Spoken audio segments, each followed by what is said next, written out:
Cookie 喺1星期前終於都畢咗業，離開咗我哋返咗鼠星啦。但係喺佢走之前嘅1個星期，佢真係好痛苦，令到我哋無數次懷疑係咪應該帶佢去安樂死。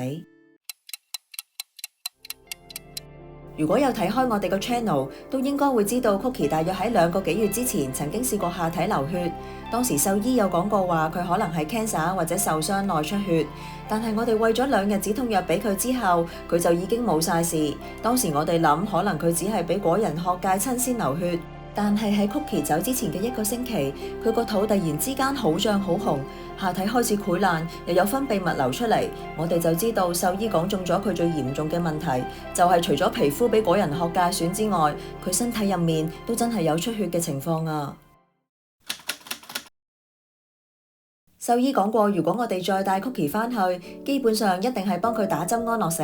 因為佢年紀咁大，已經冇得醫㗎喇。不過我哋見 Cookie 雖然每日都好辛苦拖住咁樣行路，但係佢嘅求生意志都仲係好強，所以我哋就決定試下俾返止痛藥睇下幫唔幫到佢。可能隻藥真係幫到佢止痛啦，佢食完之後都有大半日係比較精神，同埋食到多啲嘢。見到隻藥幫到，我哋就決定繼續自己照顧，睇住佢嘅情況先再諗係咪要帶佢去安樂死啦。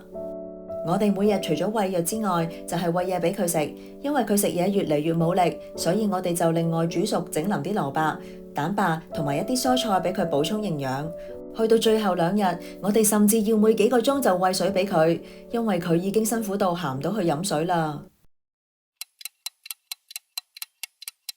Cookie 最後揀咗爬返去佢瞓覺嘅屋仔附近，然後慢慢就斷氣走咗啦。雖然好唔捨得，不過我哋都好感恩可以送到佢最後一程。